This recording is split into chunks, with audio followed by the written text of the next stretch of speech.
Les amis, j'espère que vous allez bien. Je suis trop content de vous retrouver pour cette nouvelle vidéo. Aujourd'hui, on est sur un concept différent. La dernière fois, c'était moi en train de mourir.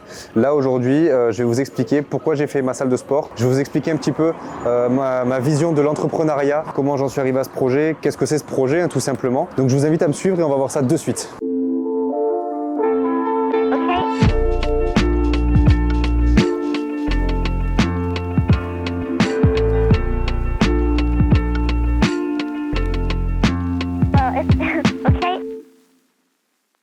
Donc là les gars, on est à l'accueil, petit comptoir, donc c'est ici que je reçois les gens, c'est ici que je fais tout ce qui est shaker, protéines, les boosters avant de vous entraîner, c'est ici qu'on fait les inscriptions, qu'on voit ensemble les objectifs. C'est là qu'en fait se fait vraiment le premier contact quand un client rentre. Donc c'est pour ça que c'est vraiment important d'avoir un accueil chaleureux. J'ai pas fait un espace accueil très grand parce qu'en fait en termes de surface, vous allez voir, j'ai pas forcément une très grosse surface par rapport aux grandes salles de sport qu'on connaît. Et je vais vous expliquer un petit peu le concept, on est sur quelque chose de complètement différent. Donc du coup j'ai vraiment dû optimiser tous les espaces. Ici on a vraiment, si vous voulez, l'espace pour qu'un fauteuil puisse passer, on a les normes, tout est respecté, tout est normé, bien sûr, on peut pas ouvrir un commerce comme ça. Donc l'espace, voilà, il n'est pas forcément très grand, mais ça suffit largement. On passe pas notre vie à l'accueil quand on vient dans une salle de sport. La plupart des gens qui sont venus la première fois, ça va, et ils sont partis s'entraîner. Ils ont même pas vu qu'il y avait un bar, ils ont rien vu du tout. Donc c'est pour ça qu'il n'y a pas besoin de s'attarder, mais c'est quand même important que ce soit chaleureux, que ce soit propre. On va partir sur la suite. Ici, on a un petit coin sympa, voilà, si vous voulez boire votre protéine. Voilà, par exemple, Jean, là, il a oublié sa protéine. Jean, qu'est-ce que tu as fait avec ta protéine? Tu l'as oublié. Ici, on a un petit coin sympa, voilà, si vous voulez boire votre protéine. Donc voilà, petit coin sympa, vous prenez votre protéine avant de vous entraîner ou après, peu importe. Vous vous posez, on discute. Je trouve que ça se perd un petit peu dans les salles de sport. C'est vraiment l'usine. Après, bon, on a des rythmes de vie de plus en plus rythmés, justement, de plus en plus intenses. Donc c'est compliqué de prendre le temps. Mais je pense que justement, de ramener ça manquait un petit peu et c'est bien de le remettre au goût du jour. On va aller dans la partie entraînement, dans le vif du sujet, hein, puisque c'est pour ça que vous êtes là. Et puis la salle, de toute façon, il n'y a pas 36 pièces, hein, donc on va y aller de suite. Les gars, donc là du coup on est dans la partie vraiment dédiée aux cuisses entre guillemets, même si vous voyez c'est vraiment tout d'une seule pièce, hein, tout est ouvert, on a de la hauteur sous plafond, ça c'est agréable parce que maintenant les salles, moi je me suis entraîné dans des salles, c'était des grottes, vraiment quand tu rentrais tu étais comme ça et vraiment tu pouvais pas faire des machines, pas faire de traction parce que sinon tu tapais la tête dans le plafond, enfin c'était vraiment restreint. Là on est vraiment dans une salle qui est ouverte, qui est aérée, même avec les baies vitrées devant, ça tu pourras filmer, faire des plans de coupe, c'est vraiment sympa, ça fait vraiment pas fermé et en même temps on contraste avec ce côté un peu brut parce qu'on a les murs qui sont encore béton, on a les piliers béton, on a toute la partie vestiaire qui est un peu jolie, mais le reste c'est vraiment resté brut. Je trouvais ça vraiment sympa d'allier ce côté un petit peu old school avec les machines vraiment un peu dures et en même temps new age avec des machines vraiment réglables. Au niveau des machines, là on va être beaucoup sur la partie cuisse. Donc à ce niveau-là, ici, on a encore des machines qui vont arriver, c'est pas tout, hein, c'est que le début, mais déjà pour démarrer, il y a largement de quoi faire et je vous expliquerai pourquoi ça suffit largement. Donc voilà, donc comme on a vu, là ça va être plutôt la partie dédiée pour les cuisses, ici on a plutôt la partie qui va être pour le haut du corps, ici la petite partie cardio, donc il n'y a pas énormément d'équipement, mais ça suffit largement parce que, je sais pas si je vous l'ai expliqué, mais moi dans ce concept-là, je restreins le nombre d'adhérents. C'est pas le but d'avoir une usine, je vous expliquerai un petit peu quand on va se poser ensemble, on va en discuter. J'ai pas une vision d'investisseur où je mets des billets, j'ouvre une usine, ça rentre, peu importe ce qui se passe. Non, on est dans un truc complètement différent, je vous en parlerai un petit peu plus en détail après. Donc c'est pour ça que j'ai pas besoin d'avoir 1 milliard de machines cardio, 1 milliard de machines pour le dos, les machins, enfin tout est vraiment réfléchi intelligemment et optimisé. On a des machines ici, on va en retrouver ici, toute la partie banc, poids libre, bon là c'est pas rangé, c'est un peu le bordel mais on s'en fout. Toute la partie haltère ici, enfin voilà, c'est du matériel qui va être calibré, qui va être réfléchi, qui va être haut de gamme, il y a beaucoup de réglages, en termes de sensations, les gens qui sont venus ici, qui l'ont essayé, ils nous l'ont dit, ils m'ont fait des retours comme quoi c'était la première fois qu'ils ressentaient vraiment les muscles travailler. Donc ça c'est important de le souligner parce qu'on ne retrouve pas ça dans les salles de sport parce que comme je vous ai dit, maintenant c'est des usines à gaz. Le but c'est de faire rentrer du monde, faire de l'abonnement, les gens ils viennent pas, peu importe, c'est pareil. Et peu importe la qualité du matériel. Et là le but c'est pas d'amener ça justement. Les gars, comme vous l'avez vu, voilà, je vous ai présenté ma petite salle, c'est mon petit bébé, on va dire ça comme ça. Je vous invite à venir, si jamais vous êtes dans le coin, que vous voulez voir un petit peu, c'est avec plaisir. Après cette présentation, on se retrouve en mode plutôt podcast, on va se poser ici tranquillement et je vais vous expliquer un petit peu pourquoi j'ai fait cette salle de sport, comment j'ai démarré, toutes les galères que j'ai rencontrées, parce qu'il y a beaucoup de gens qui veulent se lancer. Moi j'ai beaucoup de gens qui m'ont fait des retours après l'ouverture de cette salle, comme quoi c'était un projet pour eux, sauf que quand j'en discute avec eux, je pense qu'ils sont très loin de la réalité et je pense que c'est bien de pouvoir justement éclaircir un petit peu tout ça. Donc du coup, pourquoi j'ai démarré ? C'est très simple. Moi, ça fait, on va dire, à peu près 5 ans que je suis dans le coaching. Et j'ai bossé dans des salles privées, j'ai fait des salles low cost, des grandes chaînes pour pas les citer. Et en fait, je me suis rendu compte qu'il y avait toujours un problème. Et je suis quelqu'un, j'aime avoir ma tranquillité. C'est-à-dire que je peux être très productif, je suis très carré dans mon travail, mais j'ai besoin d'avoir ma tranquillité. Et en fait, dans les grandes salles, on a la problématique de les machines ne sont pas forcément toujours fonctionnelles, la population, il y a trop de monde, comme on l'a dit tout à l'heure, c'est une usine. Nous ici, on est privé, c'est-à-dire qu'on limite les adhérents pour justement que ce soit accessible à tout le monde. Pour le coaching, c'est parfait, c'est idéal. Et en fait, j'ai fait le constat de tous les points qui me plaisaient pas et qui pour moi devaient être changés. L'objectif c'était justement de les enlever, garder que les points qui fonctionnent et les concentrer dans cette salle-là. Il y a un autre facteur aussi, c'est la clientèle. L'accès aux salles de sport, c'est bien parce que ça a été démocratisé dans le sens où le budget est devenu très accessible, c'est-à-dire que aujourd'hui n'importe qui a un petit budget, on va dire entre 20 et 30 euros, peut se trouver une salle de sport. C'est très bien parce que ça met le pied à l'étrier à beaucoup de gens. Le problème c'est que du coup ça laisse l'accès à tout le monde et à n'importe qui.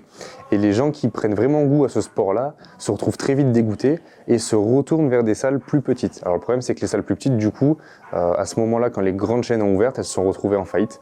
Moi, j'ai eu de la chance, je me suis très bien positionné dans le sens où ma salle a ouvert après cette hype des grandes chaînes moins chères et que les gens avaient déjà mis un pied à l'étrier et s'étaient rendu compte que c'est pas accessible en fait. Tu viens payer un abonnement pour au final pas pouvoir t'entraîner parce qu'il y a trop de monde. Donc l'objectif en fait de ce projet-là, pourquoi j'ai fait ça, c'est parce que je voulais vraiment enlever tous les points négatifs, c'est-à-dire le fait qu'il y ait trop de monde, qu'on puisse pas coacher, le fait que la population n'est pas forcément adaptée au sport qu'on propose. Et je vais aussi aborder un troisième point, c'est le coaching. Le coaching est en train de mourir dans les salles de sport. Les coachs ne sont pas formés, les diplômes, je suis désolé, mais les niveaux des diplômes, les gars, c'est ridicule. C'est-à-dire que n'importe qui peut être coach aujourd'hui, n'importe qui n'a jamais touché une barre peut passer son diplôme et être coach. Moi, j'ai vu des trucs, j'en parlerai pas pour pas discréditer les organismes, mais c'est ridicule. Donc l'objectif, c'était justement de mettre en place du coaching avec un modèle économique complètement différent parce que dans les salles de sport, pour ceux qui connaissent, vous êtes obligé de payer un loyer. C'est-à-dire que vous ayez un client ou 50, vous payez le même loyer. Sauf qu'un coach qui vient de démarrer, il n'est pas formé sur monter un business, il n'est pas formé sur comment se lancer, créer des offres marketing, de la communication. Enfin, c'est des choses qu'on n'apprend pas. Donc du coup, on se retrouve à avoir peut-être un client ou zéro et à verser un loyer. Et en fait, ça marche pas. Les coachs, il y a trop de turnover. On se rend compte que les coachs n'arrivent pas à se développer à cause de ça. L'objectif, c'était de mettre, nous ici, un système de pourcentage pour que le coach, qu'il ait 1 ou 25 personnes, le pourcentage, c'est le même. Donc, qui travaille ou qui travaille pas, il payera, grosso modo, le même pourcentage. Donc, en fait, tout le monde est gagnant. L'idée aussi, c'était de former les coachs en interne. Que les mecs, quand ils sortent du diplôme, on l'a dit, hein, aucune connaissance, c'est trop faible. C'est un sujet qui est vaste. Enfin, il y a beaucoup de choses à apprendre, il y a beaucoup de choses à voir, beaucoup de choses à mettre en place. On ne joue pas avec la santé des gens, justement. Et les gens nous font confiance. On se doit d'être compétent et d'apporter réellement quelque chose. Donc, c'est pour ça que ici, moi, je mets un point d'honneur aux coachs que je sélectionne et on les forme aussi en interne directement. Maintenant, les gars, je vais vous expliquer comment j'ai démarré. En fait, je me suis retrouvé tout seul avec ce projet à me dire, voilà, je constate qu'il y a trop de contraintes, il y a trop de trucs qui vont pas. J'aimerais moi faire ma salle de sport. Alors avant ça, j'avais déjà mon portefeuille client qui fait que j'avais une certaine base économique, j'avais un certain capital. Je suis pas quelqu'un qui sort, je suis pas quelqu'un qui dépense bêtement. J'économise beaucoup parce que je sais comment réinvestir mon argent. Et je me suis dit, voilà, j'aimerais bien monter ma salle de sport. Comment ça fonctionne? Il n'y a pas de tuto déjà tout fait sur internet, donc je suis allé chercher les informations et on m'a expliqué qu'il fallait, donc ça c'est quand je me suis renseigné auprès des banques, quand tu as un projet et que tu vas solliciter une banque, il faut monter un business plan pour expliquer en fait qu'est-ce que tu fais, pourquoi la banque doit te faire confiance, pourquoi est-ce qu'elle doit t'accorder un prêt, pourquoi elle va te filer de l'argent, qu'est-ce que tu lui rapportes toi derrière, est-ce que l'argent qu'elle va te filer tu vas pouvoir lui rembourser, c'est surtout ça qui va être important pour elle. Le fait d'avoir un business plan, ça permet déjà de montrer que tu es quelqu'un de structuré, que tu sais ce que tu veux faire, même si ton projet il est pourri, déjà tu gagnes un petit peu en estime auprès des banquiers. Donc business plan, qu'est-ce que c'est? Monter une salle de sport, faire du coaching.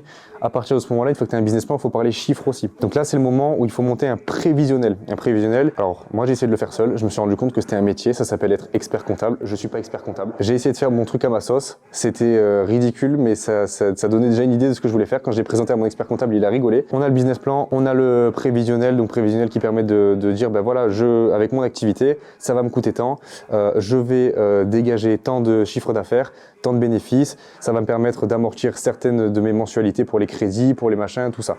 Ça, c'est ce qui va aussi permettre de rassurer la banque. Une fois que vous avez tout ça, en parallèle, il faut aussi monter la société. Ça veut dire quoi? Ça veut dire qu'il faut aller pareil voir un cabinet d'experts comptables, leur demander de faire des statuts pour expliquer quel type de société ça va être, quel type d'activité, qu'est-ce qu'on a le droit de faire dans cette activité-là. Et il faut être aussi malin, c'est-à-dire que quand vous faites des statuts, il faut prévoir aussi toutes les activités annexes que vous allez faire. Moi, par exemple, j'ai ouvert une salle de sport. Bon, ça veut dire que demain, si je veux vendre des compléments alimentaires, je peux pas. En fait, dans les statuts, j'ai prévu un alinéa entre guillemets où je peux me permettre de vendre des compléments, faire du textile. Voilà. Prévoyez toujours que votre business il va évoluer, même si ça marche pas. Essayez de de voir le plus large possible, comme ça vous n'êtes pas limité, parce qu'après il faut refaire des statuts, c'est encore des coûts, c'est des frais, c'est une perte de temps. Moi il y a un maître mot que je m'inculque aujourd'hui, c'est l'anticipation, dans le sens où quand je vais faire quelque chose, je vais pas juste faire cette chose-là, je vais voir tout ce qu'il y a autour, tout ce que ça implique, et je vais toujours me projeter en me disant si ça marche, qu'est-ce qui va se passer derrière. Donc vous avez monté vos statuts, c'est très bien, sachez que ça prend du temps, donc faut pas le faire à la dernière minute, hein. Tout ça c'est des choses que vous devez faire, si j'ai envie de vous donner un ordre d'idée en termes de temps, peut-être 3 mois avant de commencer à trouver votre local et à commencer à signer les documents, parce que ça prend du temps, c'est long, ils ont changé le système pour rentrer les statuts à l'INPI, enfin ça prend un temps fou, donc faites-le en avance, ça coûte des sous aussi, donc prévoyez un gros capital, ça faut le mettre dans votre prévisionnel, les frais pour monter la société, les frais de l'expert comptable. Ensuite il va falloir trouver, donc moi je suis passé par une agence immobilière, c'est le mieux parce que vous avez une sécurité, parce que si vous le faites avec un particulier, vous avez aucune sécurité, ça va vous coûter moins cher, mais je pense qu'à l'heure d'aujourd'hui, si je devais le refaire, je le referais. Même s'il y a des frais d'agence qui sont monstrueux, je pense que c'est pas une mauvaise chose parce que ça vous permet aussi de déléguer et d'avoir quelqu'un qui vous conseille. Parce que moi, l'agent immobilier que j'ai eu, l'agence avec laquelle j'ai travaillé, je peux vous garantir qu'ils m'ont appris des choses. J'ai été à des années-lumière de me douter que ça existait. Donc ça, je pense que c'est important aussi de passer par une agence, même si vous allez perdre de l'argent. Pour vous donner un ordre d'idée, moi, sur ce local-là, j'ai à peu près un peu moins de 200 mètres carrés. Frais d'agence, j'ai dû lâcher 3005. Voilà, juste pour avoir droit à voir ce local. Toc toc toc. C'est qui? C'est Fred. Fred qui? Fred Agence. Et pouvoir signer. C'est des sous que je récupérerai jamais, mais ça m'a permis d'avoir quelqu'un qui répondait à mes demandes, que je pouvais visiter le local quand je voulais, parce que le local au début c'était un carnage, mais c'était un carnage. Donc voilà, j'ai eu des réponses, j'ai été accompagné sur ça. Donc ensuite la partie immobilière, trouver un local, ça aussi c'est très long parce qu'il faut que ça respecte les normes ERP, les normes PMR, voir aussi les possibilités d'aménagement par rapport à votre bailleur. Est-ce que vous allez pouvoir faire un trou au plafond, est-ce que vous allez pouvoir faire un trou dans le mur? Ça aussi c'est des choses qui se demandent à l'avance, parce que si demain vous voulez fixer un matériel et que fallait faire un trou et que c'est pas autorisé, en fait votre projet il est foutu à cause d'une vis et d'un trou dans le mur. On a vu le fait qu'il fallait déjà donc démarrer par un business plan, un prévisionnel, ensuite on va avoir tout ce qui est la partie immobilière, donc les normes, vérifier les normes, vérifier que votre projet il est viable dans le temps, vérifier aussi s'il y a des copros, parce que moi je me suis rendu compte que j'ai des voisins au-dessus, donc selon les heures, selon le bruit, selon les vibrations, selon plein de normes, c'est des choses qu'il faut prendre en compte à l'avance, qu'il faut demander. À partir du moment où vous avez déjà tous ces éléments-là, ça commence à se façonner. Ensuite vient le moment où vous avez les signatures, donc à partir du moment où vous avez les signatures, c'est que ça commence à devenir officiel. Moi pour vous donner un ordre d'idée sur la chronologie, parce que la chronologie ça s'est pas du tout passé comme prévu, ça a été je visite, je contre-visite, je signe une promesse. Ensuite, je signe le bail définitif. Donc là, déjà, il s'est passé 6 mois. J'ai les premiers travaux qui sont effectués, donc la pose des menuiseries, tout ça, donc tout ce qui est vitre et tout, parce que moi, ici, dans ce local, je n'avais rien. D'ailleurs, vous verrez sur les images, il y avait des contreplaqués pourris. Donc, ils m'ont posé ça. On est là pour vous donner un ordre d'idée. Entre le moment où j'ai visité, c'était en juin, et le moment où ils ont fini les menuiseries, c'était décembre. Et à partir de ce moment-là, j'ai pu, moi, démarrer mes travaux, faire mes livraisons, les machines, tout ça. En fait, si vous voulez, dans votre façon de travailler, il faut que vous ayez votre projet et des axes différents. Le premier axe, donc, c'est tout ce qui est financier. Donc, ça va être les banques, le business model, les choses comme ça.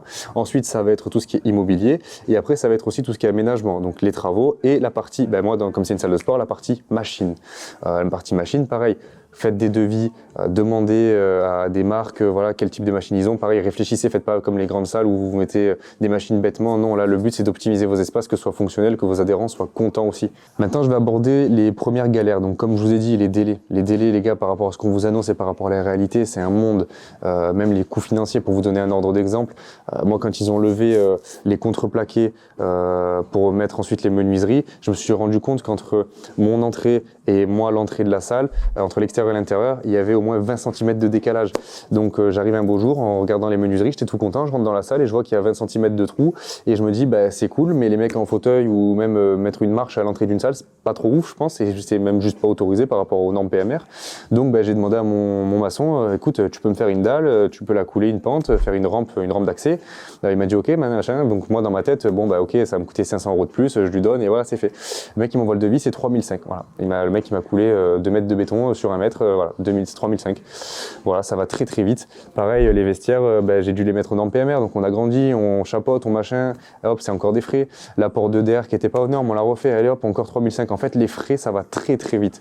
C'est-à-dire que par rapport au budget que vous avez prévu, par rapport à votre budget travaux, prévoyez, je pense, un bien au moins peut-être 20% sur le budget travaux en plus pour toutes les galères que vous allez avoir. Des choses qui sont pas prévues, des trous à refaire, des trucs à combler, des choses qui ont cassé. Moi, si je l'avais su, ça m'aurait évité de me retrouver là où j'en suis aujourd'hui. Alors, je suis pas dans une mauvaise situation, mais par rapport à ce que j'ai dû sortir et ce que j'avais prévu, on est dans un autre monde. Ça n'a rien à voir. Maintenant, les gars, comme je vous en ai parlé au début, l'objectif de cette salle, c'était justement d'éradiquer tous les mauvais points et de mettre que les bons points. Donc, pour vous parler de ce concept-là concrètement, on a du matériel haut de gamme. On a le fait que les accès soient limités pour que ce soit pas l'usine et que ce soit agréable, accessible. On a aussi le côté chaleureux, comme je vous l'ai dit, avec un bon accueil. Le bar à protéines, c'est des choses qui se perdent, mais pourtant, ça rajoute vraiment du cachet dans votre projet.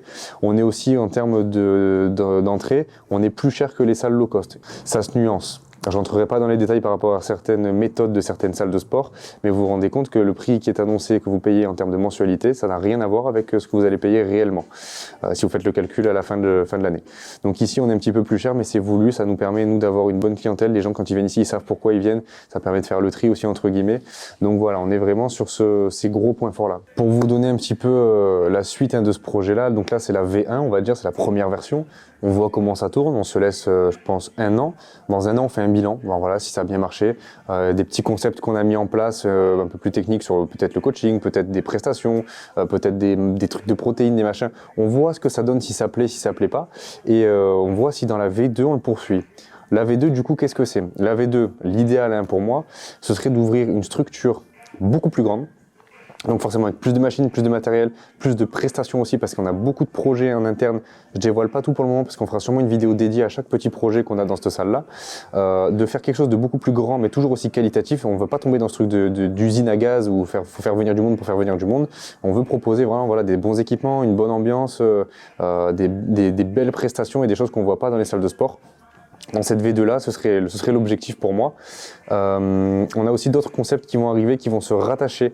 Bon, déjà, on a la chaîne YouTube, forcément, qui va être directement liée à la salle, parce que vous allez voir un petit peu moi ce que je fais, les coachings, les gens que j'ai, l'évolution comme là, on va en parler au fur et à mesure. J'ai un projet là qui va arriver, je pense, sur du court terme. Je me suis rendu compte qu'on a une problématique, tous les gens qui sont en diète ou qui font attention, enfin, qui veulent faire attention à ce qu'ils mangent, ça coûte très cher. Et c'est plus facile de trouver un hamburger que de trouver du riz et du poulet. C'est pas une blague pour de vrai. Donc on est en train de bosser là sur un projet où le but ce serait d'avoir justement vos gamelles, vous commandez à manger à la salle, vous avez vos gamelles qui sont préparées selon vos quantités, avec vos choix d'aliments, et le but c'est que ce soit livré directement à la salle. On a un autre projet qui est déjà lancé, qui marche bien, on en fera une vidéo, c'est sur tout ce qui est électrostimulation dynamique, c'est-à-dire que vous allez être relié à une combinaison avec des électrodes de partout, et plutôt que d'être devant une borne et de pas bouger, de faire un peu des trucs basiques, là l'objectif ça va être d'être sur les machines, et en même temps de faire votre séance et d'être relié à l'électro, où le coach lui va accentuer le travail sur les groupes musculaires. Ça, moi j'étais pas trop fan au début, je l'ai vu à l'œuvre, j'ai vu les résultats, c'est extraordinaire. Donc ça on en parlera vraiment dans une vidéo dédiée, je pense que ça peut être super intéressant. J'espère que ça vous a plu, je vous ai un petit peu parlé voilà, de pourquoi on a lancé la salle de sport, comment ça se déroulait dans la salle de sport, les projets qui allaient arriver suite à ça. N'hésitez pas à me dire dans les commentaires voilà, si vous avez des idées, que ce soit pour des collaborations, des concepts, des projets. N'hésitez pas à me dire aussi si vous voulez participer à certaines vidéos, parce que dans une prochaine vidéo, ce sera donc avec un de mes clients ou plusieurs de mes clients à voir. Je vous invite justement à survivre à une séance de sport, on en parlera plus tard. Voilà, donc n'hésitez pas à me dire si ça vous a plu, abonnez-vous, likez, comme diraient tous les youtubeurs connus du game. Et je vous retrouve très bientôt.